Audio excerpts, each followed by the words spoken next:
border is the most significant because our country was really going bad. They were allowing people to come in from prisons, as you know, and you've heard me say it, but you've heard a lot of people say it. Prisons, mental institutions, gang members, murderers. We had many murderers, 11,888, they think. Some murdered more than one person. So you had murderers coming in, you had everybody coming in, and not just South America, from all over the world. They were emptying their prisons into our country.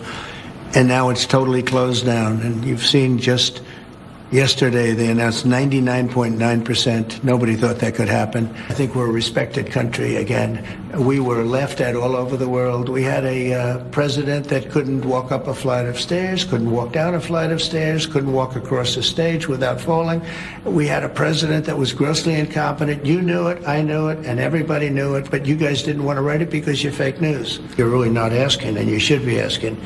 There has never been a president in this country, in the history, that was persecuted like I was persecuted by really crooked people, dishonest, horrible people, and it's been proven. So when you say I'm treating people rough, I'm not treating people rough. I was treated worse than any president in the history of our country. Look, the Ukraine is a very serious, very tough situation. And this is Biden's war. This is not my war, but I want to see if I can solve it. I feel very badly about it. That's a war that would have never happened if I were president. We're doing something that has to be done.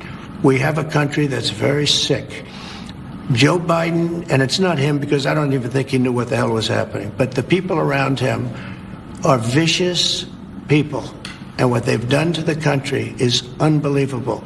They've allowed 21 million people to pour into our country. Many of these people are criminals, and we're getting them out. In some cases, we have judges. In some cases, they're radical left judges. What happened the other day where a judge was protecting a criminal was horrible.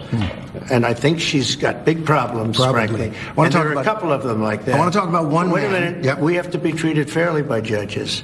And we're not being treated fairly by all judges. The person that you're talking about, you know, you're making this person sound, this is a MS-13 gang member, a tough cookie, been in lots of skirmishes, beat the hell out of his wife, and the wife was petrified to even talk about him, okay? This is not an innocent, wonderful gentleman from Maryland. I've been here for 3 months. I've taken a trade deficit down to a number that's very, very starting to get really good. I just got here. We had a country that it was not sustainable, what Biden did to this country, between the open borders where criminals poured into our country, between every country in the world ripping us off on trade. It was not sustainable.